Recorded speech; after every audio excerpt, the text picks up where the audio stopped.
नमस्कार दोस्तों। आज हेल्थ चर्चा पे हमारे साथ जुड़े हैं डॉक्टर अख्तर हुसैन।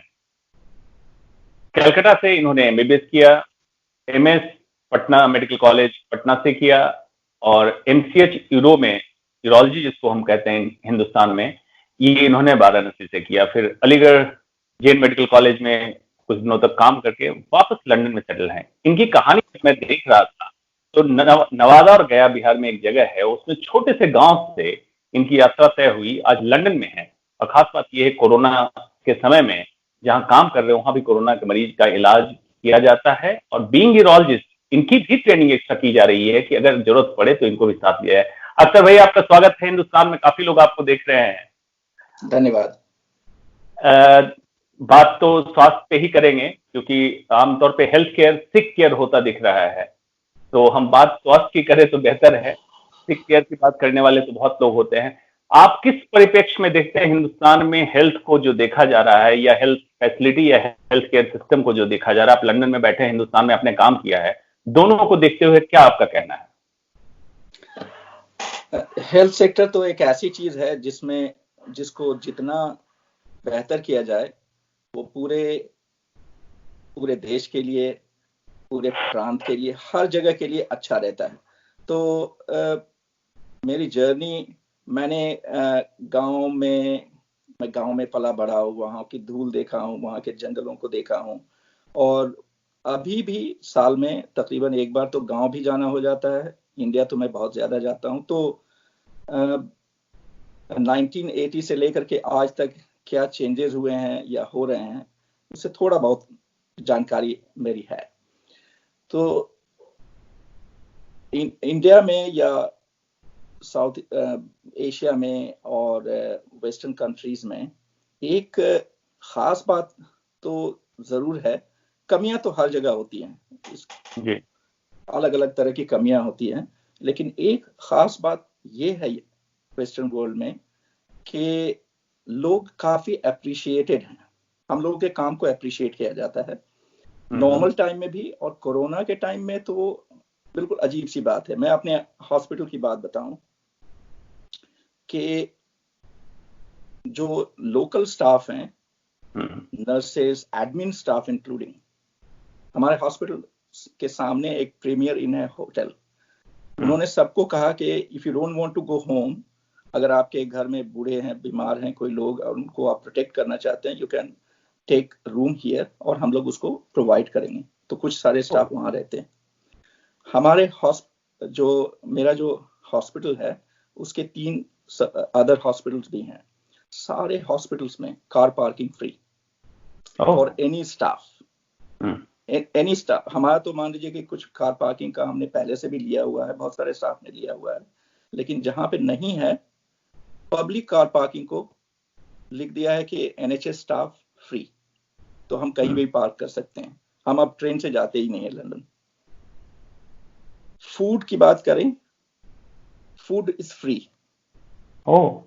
स्टाफ हमारे कोई भी हॉस्पिटल का, हमारा रॉयल फ्री है, बार्नेट हॉस्पिटल है और एक चेस फार्म हॉस्पिटल है, ये 3 हॉस्पिटल है। तीनों में कहीं भी कभी भी कोई स्टाफ कोई हॉट ड्रिंक लेना चाहे, कोल्ड ड्रिंक लेना चाहे, हॉट फूड लेना चाहे, एकदम बना हुआ हॉट फूड, हलाल नॉन हलाल anything, vegetarian non vegetarian, it is free. उसके बाद आप ग्रोसरी में आप शॉपिंग के लिए आप जा रहे हैं, एनएचएस स्टाफ के लिए एक डेजिग्नेटेड टाइम है कि आप आइए अपना आईडी लेकर के, you come inside, you pick your things up, not free, वहां पे तो आपको पे करना है, बट प्रिविलेज है। हाँ, प्रिविलेज है। कहीं पे ऐसा भी हो सकता है कि किसी को मालूम हो गया कि एनएचएस का स्टाफ है, तो they will appreciate, oh he is front line worker, he is our hero and all those things. अच्छा लगता है बहुत ये सपोर्ट। दूसरा, जैसे कि हम लोग का स्पेशलिटी स्पेसिफिक वर्क है। एक मिनट अख्तर भाई, मैं यहाँ पे जो देख रहे हैं उनके लिए ये जानना चाहूंगा, हालांकि आपने इतना बता दिया, पूछना नहीं चाहिए, लेकिन हिंदुस्तान में क्योंकि फेस करना पड़ रहा है, डॉक्टरों की पिटाई भी होती है क्या वहां? ये तो अनहर्ड है। मैं तो खैर अलीगढ़ में और कहीं पे भी बहुत क्लोजली मैंने प्राइवेट प्रैक्टिस में देखा है और शहर में देखा है, लोगों को पिटते हुए देखा है। I've seen all those things। तो ये सारी चीजें तो ये सब अनहर्ड है। हम लोगों के पास रूटीन टाइम में कुछ कंप्लेंट्स आते हैं और उसमें मेन कंप्लेंट ये होता है कि वो उस डॉक्टर ने हमसे ठीक से बात नहीं की। कम्युनिकेशन 80% ऑफ द कंप्लेंट्स जो होते हैं बस इतना ही होता है। कॉम्प्लिकेशन रिलेटेड कंप्लेंट्स कम होते हैं, ऐसा नहीं है कि नहीं होते, लेकिन कम होते हैं। तो एक बहुत बड़ा डिफरेंस है कि एप्रिशिएटेड और नॉन एप्रिशिएटेड होने का। तो मैंने भी देखा है और यहाँ पे भी देखा है मैंने कि यहाँ पे एप्रिशिएशन का लेवल बहुत अच्छा है। तो वो हमको अंदर से प्रेरित कर देता है कि हाँ भाई, हम इसके लिए और डेडिकेटेड होकर वर्क करें। बिल्कुल ठीक बात है। पब्लिक, आपने दोनों जगह की जनता को देखा है, पब्लिक कितना अवेयर है हेल्थ केयर फैसिलिटी के लिए बारे में? हेल्थ केयर फैसिलिटी से मेरा मतलब है कि ये health care, health for all is the basic right and need of the public. ये जो अधिकार है आपका, ये गवर्नमेंट को प्रोवाइड करना है और सारी सुविधाएं बिल्कुल up to the scientific update जो चल रहा है उसके हिसाब से मिल जाना चाहिए। इसके लिए वहां के पब्लिक तो अवेयर है ही है, हम लोग भी किताबों में पढ़ते हैं, मैंने भी MRCS एडिनबरा से किया। हिंदुस्तान को कंपेयर करते हुए आप क्या देखते हैं? अवेयरनेस का लेवल तो चूंकि इंडिया में एजुकेशन और एजुकेटेड इलिटरेट, अनएम्प्लॉयमेंट, बहुत सारे डिफरेंसेस तो डेफिनेटली हैं। और यहाँ पे कुछ लोग नेग्लेक्ट करते हैं अपने आप को, बट बाई वो एक पर्टिकुलर नेचर है लोगों का कि देर से आए दिखाने के लिए। मान लीजिए कि कोई 2-4 बार पेशाब से ब्लीडिंग हो रही है, हेमेचूरिया हो रहा है, लेकिन 2 बार इग्नोर कर दिया, 3rd बार इग्नोर कर दिया, फिर ज्यादा हुआ तो आया। वैसे बहुत सारे होंगे कि एक थोड़ा सा भी अगर कुछ देखा तो वो तुरंत आ जाते हैं। अवेयरनेस तो डेफिनेटली है, कुछ लोग अपने आप को इग्नोर करते हैं, अवेयरनेस है। यहाँ के सिस्टम में थोड़ी सी खामियां हैं, लेकिन basic facility of investigation, diagnosis, I mean बिल्कुल डिफरेंट है, बिल्कुल डिफरेंट है। पब्लिक भी तो डिमांड करती होगी। हाँ, हेल्थ पे तो ऐसा है ना कि मेरे लिए तो मैं ही बहुत इंपॉर्टेंट हूँ। दुनिया तो पड़ोसी, दोस्त, दुनिया वो तो बाद में आते हैं मेरे लिए, ठीक है ना। तो मैं चाहूंगा अपने लिए कि ज्यादा से ज्यादा अच्छा हमको मिले। तो मान लीजिए कि इंडिया के कंपैरिजन में, मैं पब्लिक सेक्टर की बात कर रहा हूँ, प्राइवेट सेक्टर तो इंडिया में भी। जी बिल्कुल, मैं भी पब्लिक सेक्टर से, हाँ, पब्लिक सेक्टर की बात कर रहा हूँ। प्राइवेट सेक्टर, अब हम अपोलो और स्कर्ट्स या धर्मशिला ऐसे संस्थानों की बात मैं नहीं करता, क्योंकि उनकी फैसिलिटी एट वर्ल्ड पार है। I have got no doubt on that. मैंने बहुत क्लोज से देखा है, क्योंकि ज्यादातर जगहों में कुछ ना कुछ मेरे दोस्त काम करते हैं। लेकिन गवर्नमेंट की ड्यूटी होती है कि पब्लिक सेक्टर में इन सुविधाओं को मुहैया कराए। ये तो सरकार की ड्यूटी है, उसके कर्तव्य में आता है। बिल्कुल। और इससे भाई मुझे एक चीज यहाँ पर जैसे बताएं कि आपके यहाँ भी तो चुनाव की प्रक्रिया होती होगी, जो लोग, नेता लोग चुने जाते हैं। जी जी। तो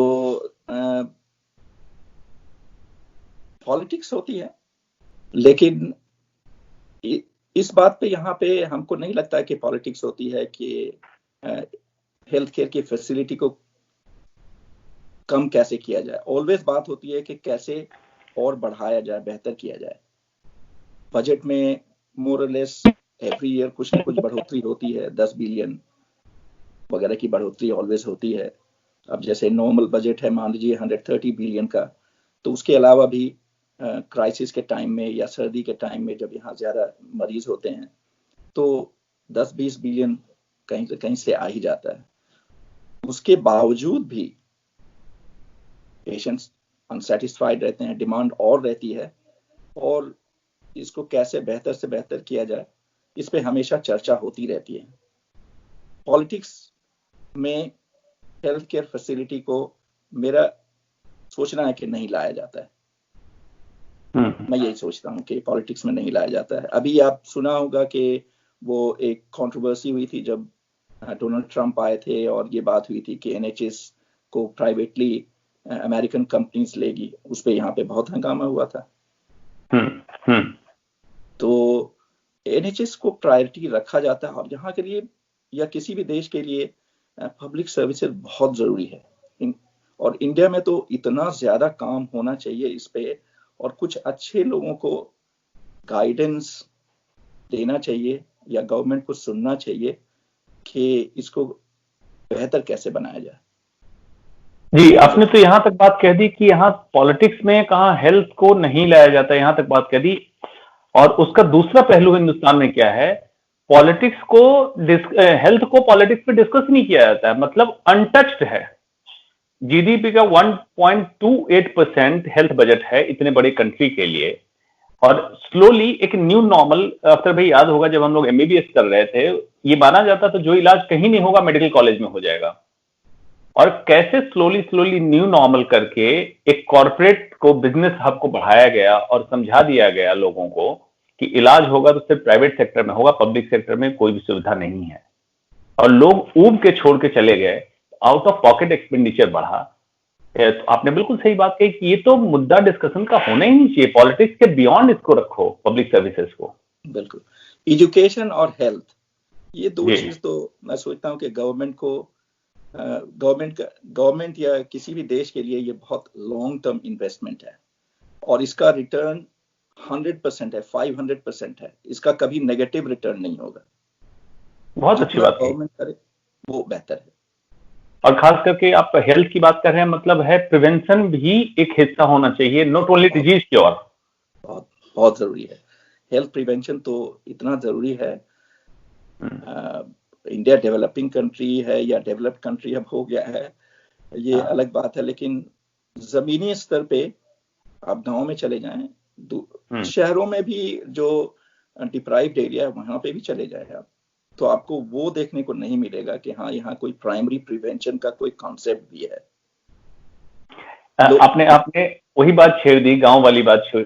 यही मैं पूछना चाह रहा था कि मैंने भी विदेश की डिग्री की, मैं हिंदुस्तान में रुक गया, आप बाहर चले गए, तो लोग यहाँ कहते थे बड़े आसानी से ब्रेन ड्रेन हो गया। ब्रेन ड्रेन क्यों हुआ, इस पर कोई बात करने को तैयार नहीं है। अगर आप बताइए, आपके जितना क्वालिफाइड डॉक्टर अगर इंडिया में रहता, किसी गांव में अगर आप अपने गांव में जाके करना चाहते, तो क्या आपके लिए वहां पे इंफ्रास्ट्रक्चर तैयार किया गया कि ये काम कर पाएंगे? अगर नहीं तैयार है तो डॉक्टर क्या करता, सारी डिग्री करके, विदेश की डिग्री करके विदेश में रहेगा या देश आएगा? आप बताइए जरा, हमारे कुछ लोग सुने तो हो सकता है उन पे कुछ असर आए कि ब्रेन ड्रेन रोकना है तो क्या करना पड़ेगा। देखिए, इंडिया में तो ब्रेन ही ब्रेन है, ये एक तो मैं मानता हूं कि इंडिया में सिर्फ ब्रेन ही ब्रेन है, लेकिन उस ब्रेन को ऑर्गेनाइज्ड करने की क्षमता या कोई दिशा देने वाला ऐसा कोई नहीं है। सब अपने मतलब, इंटेलिजेंट तो हर आदमी जो 100 लोगों को अट्रैक्ट कर सकता है, 1000 लोगों को अट्रैक्ट कर सकता है, वो बहुत इंटेलिजेंट है, मैं तो यही मानता हूँ। लेकिन वो डिफरेंट वे में अट्रैक्ट कर रहा है, वो अपने प्रोग्रेस के लिए कर रहा है, ज्यादातर लोगों के लिए नहीं कर रहा है। मैंने तो कई एक बार कोशिश की वापस आने की। इनफैक्ट एक टाइम था 2012 में, मैं अपना सारा NHS का पेंशन वहां पे ट्रांसफर करना चाह रहा था, बट इत्तेफाकन ये हुआ कि नहीं हो पाया। वहां पे आपके वृंदावन के रामकृष्ण मिशन से भी कुछ दिन जुड़ा रहा, वहां जाकर के कुछ काम वाम करता था। अच्छा। मथुरा के पास वाला जो वृंदावन का रामकृष्ण मिशन के साथ, उसके साथ मैं जुड़ा रहा। अभी 1-2 साल से नहीं जा रहा हूँ। प्राइमरी प्रिवेंशन बहुत इंपॉर्टेंट एस्पेक्ट है, प्राइमरी, और सारे सेक्टर को एक ऑर्गेनाइज्ड वे में रेगुलेट और लिंक करने की जरूरत है। प्राइमरी, सेकेंडरी, टर्शियरी सेंटर्स, जैसे आपका टर्शियरी वर्क है मोर और लेस, लेकिन उसको बहुत अच्छे तरह से ऑर्गेनाइज करना चाहिए, या ऑर्गेनाइज करने के लिए जरूरत पड़े तो इंडिया जैसे देश में जहाँ के लिटरेसी और अवेयरनेस पे ध्यान बिल्कुल नहीं दिया जा रहा है, इन्फोर्स करने की जरूरत है रादर। लेकिन इन्फोर्स करने के लिए कोई सच्चे मन वाले की जरूरत होगी, और एक नहीं, कई एक सच्चे मन वाले की जरूरत होगी। अगर एक टॉप पे भी अगर आदमी एकदम सच्चा रहा और बाकी लोग अच्छे नहीं रहे, तो जाहिर है कि वो फिर हो नहीं पाएगा। बहुत जरूरी है हर सेक्टर को, हेल्थ के सेक्टर को डिवाइड कर देना चाहिए कि हाँ भाई, ये प्राइमरी वर्क में जो है उनको प्राइमरी ही वर्क करना है। एविडेंस बेस्ड प्रैक्टिस पे खूब ध्यान देना चाहिए। अभी आज मॉर्निंग में हमको पता चला कि वो एक ऑर्डिनेंस आया है कि डॉक्टरों पे अगर कुछ किसी ने अगर मारा पीटा तो उसको कड़ी सजा होगी। कड़ी सजा होगी। ये इन्फोर्स कितना होगा वहां के सिचुएशन में, ये सोचने की बात या देखने की बात होगी आगे। तो ये एक अच्छा है कि ऑर्डिनेंस एटलीस्ट आया है, और सिर्फ आने से नहीं होगा। मेरा ख्याल है कि 1 महीने तक रोज सारे नेशनल न्यूज चैनल पे इसको चलाया जाना चाहिए, जिससे कि लोगों को ये पता चले कि हाँ ऐसा हो सकता है। अगर लोगों को मालूम ही नहीं हो तो फिर वो करेंगे क्या? इसी तरह बिल्कुल आपने ठीक बात कही कि एग्जीक्यूशन की जो प्रॉब्लम है, कोई नियम बन जाता है, एग्जीक्यूशन का लेवल ब्यूरोक्रेसी लेवल पे होता है।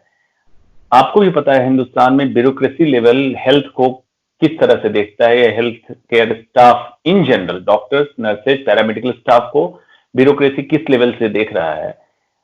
मुझे नहीं लगता है कि एनएचएस के तहत कोई ब्यूरोक्रेट या नॉन डॉक्टर का इंटरफेरेंस इतना ज्यादा होगा। हमारे यहाँ पब्लिक सेक्टर में ब्यूरोक्रेट का, और कॉर्पोरेट सेक्टर में एमबीए किए हुए जो लोग होते हैं, जो नॉन डॉक्टर्स होते हैं, जिनको हेल्थ केयर की अंडरस्टैंडिंग नहीं होती, उनका इंटरफेरेंस काफी हद तक बढ़ गया है, जिसके कारण करप्शन बढ़ा, मरीजों में मिसट्रस्ट आया, और समझते हैं कि डॉक्टर रिस्पॉन्सिबल है। ये नहीं समझने की कोशिश करते हैं कि डॉक्टर दूर दूर तक कहीं इसमें इन्वॉल्व नहीं है, नॉन डॉक्टर्स मैनेजर्स इन्वॉल्व हैं। मुझे नहीं लगता एनएचएस में ऐसी कोई बात होगी। आप क्या कहते हैं? देखिए, मैनेजरियल सिस्टम तो यहाँ पे भी है, लेकिन एक तरह से मैं इसको पॉजिटिव वे में इसलिए लेता हूँ यहाँ पे कि मैनेजर हमको फैसिलिटेट करते हैं। फैसिलिटेट इस तरह से कि हमने मरीज देखा, मरीज देख करके हमने उसको बुक कर दिया कि इसको फला ऑपरेशन की जरूरत है। और चूंकि हमारा भी वर्क मेनली यूरोलॉजी ऑन्कोलॉजी में ही है, ब्लैडर कैंसर और प्रोस्टेट कैंसर में ही है, तो यहाँ पे टारगेट रेफरल होता है। मान लीजिए कि जीपी ने हमको रेफर किया, पेशेंट खुद से नहीं आ सकता। जैसे एक इंडिया में, मैं थोड़ा सा अलग बहक करके बात कर रहा हूँ, इंडिया में एक ये प्रॉब्लम है कि जो confidence between patient and doctor है, इसको ओवर द इयर्स इसका बहुत बुरी तरह से इरोजन हुआ है, बहुत ही इस पे घात लगाई गई है, बहुत बुरा हुआ है ये।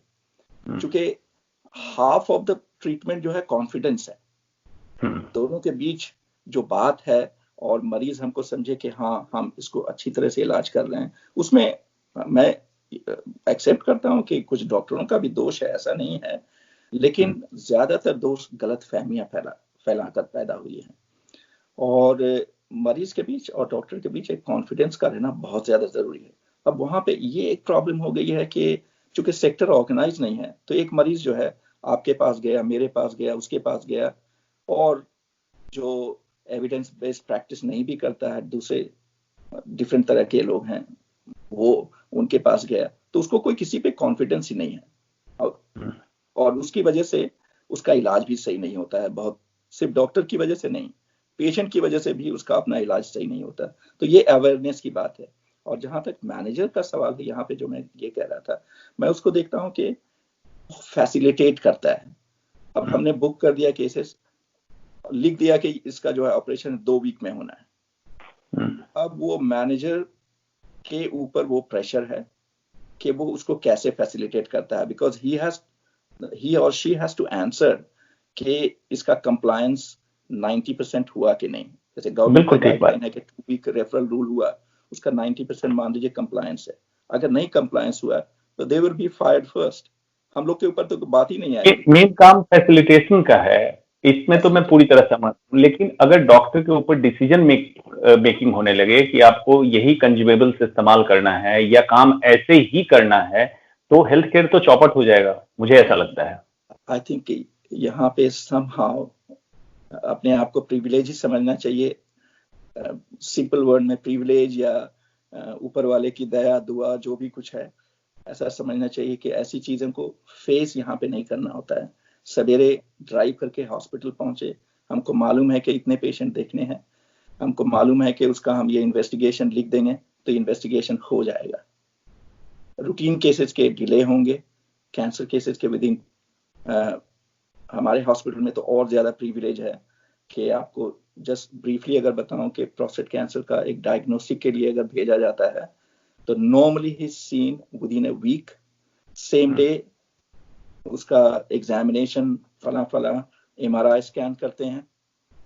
अगर सस्पिशियस हुआ तो उसी दिन उसको बोलते हैं कि बायोप्सी हो सकती है, अगर लोकल में करना हो तो हम आज कर देंगे, GA में करना हो तो उसको विद इन 2 वीक्स हो जाएगा। और ये काम होता है मेरा लिखने के बाद, मैनेजर का काम होता है कि now they will find out space, के जरूरत हो तो थिएटर क्रिएट करना है, वो फाइंड आउट करेगा स्पेस को, और हमारा काम होगा कि हम जा करके वो कर दें। Very good. कोई कॉम्प्लिकेशन होगा मैनेज कर दें। ये बिल्कुल इंटायरली मैं कह सकता हूँ कि दो स्पेक्ट्रम हेल्थ केयर का हम देख रहे हैं हिंदुस्तान में और लंदन में, बिल्कुल ऑपोजिट एक्सट्रीम है। मतलब हिंदुस्तान के लिए नेवर सीन और ड्रीम कम ट्रू जैसा मुझे दिख रहा है। इन दिनों जो चल रहा है कोरोना, मैंने तो इसको नाम ही दिया है, this virus is secular and socialist virus. और मेरा ये मानना है, जो मेडिकल ट्रेनिंग में मैंने सीखा, आप भी इससे सहमत होंगे, कि डॉक्टर को भी माइंडसेट से ऐसे ही होना चाहिए जैसी बीमारी होती है, सेकुलर एंड सोशलिस्ट। इसको कोई मतलब नहीं आप किस जाति धर्म से हैं, किस संप्रदाय से हैं, कोई मतलब नहीं होना चाहिए। लेकिन आप भी यहाँ से के लोगों से जुड़े हैं, देख रहे हैं कुछ डॉक्टर भी आजकल इस तरह की बात में उलझने लगे हैं। आप इतने सीनियर हैं, उन डॉक्टरों के क्या संदेश देना चाहेंगे कि डॉक्टर को कैसे होना चाहिए इन चीजों में, इस परिप्रेक्ष्य में? सेकुलर सोशलिस्ट से मतलब है मेरा एक्चुअल जो हमारा मेडिकल की ट्रेनिंग है या जो डॉक्टरी लैंग्वेज में, ये कैसे होना चाहिए डॉक्टर को?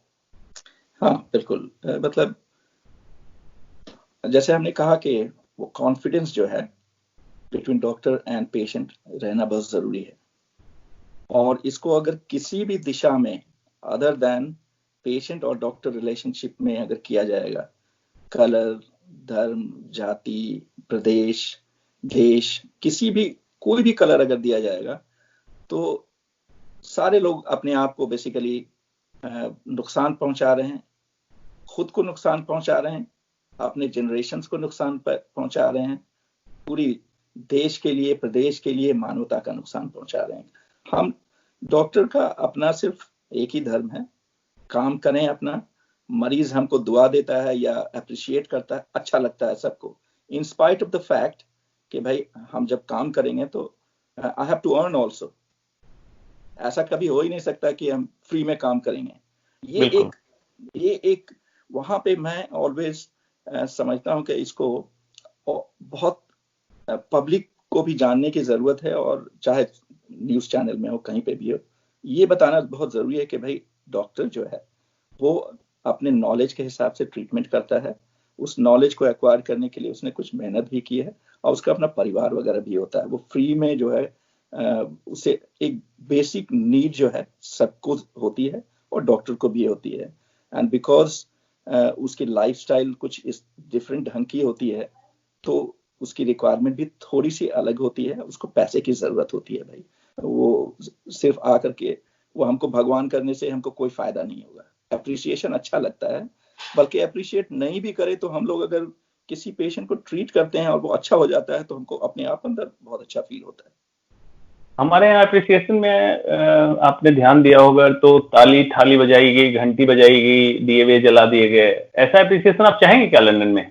क्या सिंपली चाहेंगे कि अच्छे से बात कर ले हमसे और हमारी सुविधाओं का पूरा मुहैया करा दे? मतलब कोविड का इलाज करना है तो पीपी किट हमें मिल जाए, मास्क मिल जाए उत्तम क्वालिटी का, या इसी से काम चल जाएगा लंदन में भी? तो देखिए, ये कोविड इसने दुनिया को क्या, एक तो है कि इससे पॉजिटिव में अगर हम लें तो इससे हमको बहुत कुछ सीखने को है, बहुत कुछ सीखने को है। जैसे आप बता रहे हैं कि अपने काम के अलावा, अपने मेरा जो धर्म है डॉक्टरी, उसके अलावा मानवता मतलब इस हम ज्यादा से ज्यादा डॉक्टरी से ज्यादा जो हम ऊपर जा सकते हैं वो ये कि अगर मानवता के अगेंस्ट में कुछ काम कहीं पे भी अगर हो रहा है तो उसके खिलाफ हम बोलेंगे।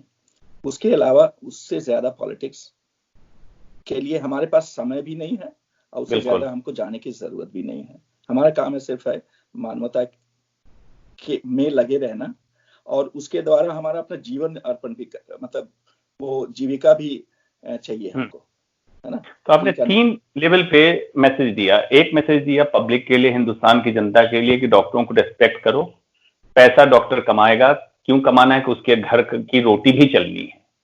डॉक्टर को संदेश दिया कि तुम भैया डॉक्टरी ही कर लो, डॉक्टरी ही करोगे तो बेहतर रहोगे कि डॉक्टर हो, बाकी कुछ मत बनने की कोशिश करो, डॉक्टर उन सबसे ऊपर है। आपने क्लियर कट कह दिया कि भैया सेकुलर वर्ड डॉक्टर के लिए बना, बीमारी के लिए बना है। और तीसरा, कंट्री के चलाने वालों को क्लियर कट मैसेज दिया कि हेल्थ बहुत बड़ी प्रायोरिटी है और इस पर ध्यान देने की जरूरत है। 3 बड़े आपने संक्षेप में अगर मैं कहूं तो इंडिविजुअल, कम्युनिटी और कंट्री, तीनों को क्लियर मैसेज दिया है। देखिए एक किट की बात बताऊं यहाँ पे, जैसे चूंकि वो हमारा हॉस्पिटल थोड़ा एक कोरोना सेंटर है तो हम लोग थोड़ा सा ज्यादा प्रिविलेज हैं, पर और दूसरे लोगों से भी हम बात करते हैं। हो सकता है कि थोड़ा बहुत अलग अलग फैसिलिटी लोगों के पास हो, लेकिन हमारे यहाँ पीपीई किट्स का जरा सा भी हमको सोचना नहीं होता है। अच्छा। हमको आईटीयू जाने के पहले I had 1 full day of training कि पीपीई किट कैसे यूज करना है, ये फला लाइन कैसे यूज करनी है, या पेशेंट जो प्रोन एंड डी प्रोन वगैरह जो करना होता है उसमें किस तरह से हेल्प करना है। और उसमें सिर्फ ट्रेनिंग के दौरान ही पीपीई किट्स हम लोगों ने यूज किया और उसको फिर रीयूज नहीं किया। आईटीयू में between 1 room to another room पूरा का पूरा पीपीई किट हम चेंज करते हैं, पूरा का पूरा, इंक्लूडिंग मास्क, गाउन, ग्लव्स 2-3 जो है पूरा यूज करते हैं। तो लगता है कि हाँ एक देश के लोग अपने हेड ऑफ द कंट्री को कितना लाइक करते हैं, उससे ज्यादा उसका कोई महत्व नहीं है। आई थिंक मेरे लिए वो ऐसा लगता है। बिल्कुल ठीक है। तो आखिरी में आप संक्षेप में क्या संदेश देना चाहेंगे देशवासियों को भी, डॉक्टर कम्युनिटी को भी और हमारे सरकार में बैठे सारे तंत्र को, जिसमें ब्यूरोक्रेसी भी होती है, नेता भी होते हैं, क्या आप बताना चाहेंगे वहां से देखते हुए?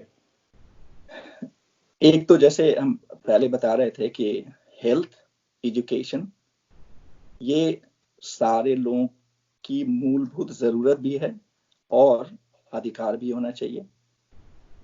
और ये जो देश से रियली प्यार करता है, रियली वो चाहेगा कि उसके देश के सारे लोग स्वस्थ हों और देश के लिए कमिटेड हों और सोचें। तो उसमें हेल्थ एंड एजुकेशन पे जितना किया जाए ये 100% लॉन्ग टर्म इन्वेस्टमेंट है। इंडिया के doctors, they are the most of the doctors, मैं बहुत लेवल के डॉक्टर्स हैं वहां पे, most of them they are more skilled than most of the doctor anywhere around the world. यहाँ पे डिफरेंस सिर्फ ये है, वी गेट मोर फैसिलिटीज। तो डॉक्टर्स को चाहिए, वहां पे गवर्नमेंट को चाहिए कि हेल्थ और एजुकेशन सेक्टर पे बहुत ध्यान दे। डॉक्टर्स को चाहिए अपना काम करें और फिलोसॉफिकली जो और कुछ अच्छा, बहुत एक्टिव पॉलिटिक्स में, गंदी पॉलिटिक्स में या किसी को बुरे तरह से सपोर्ट करने में, ये सब में उससे किसी का भला नहीं होगा, ना अपना होगा ना दूसरे का होगा। और लोगों को, गवर्नमेंट को चाहिए कि मोटिवेट करके रखें लोगों को, और ये जो नया कानून आया है इसके बारे में ज्यादा से ज्यादा प्रसार करें। वो महीने भर तक मेरा ख्याल है कि हर घंटे आप चलाएं जिससे लोगों को पता चले। इंडिया में लोग के पास काम कम है, टीवी बहुत देखते हैं।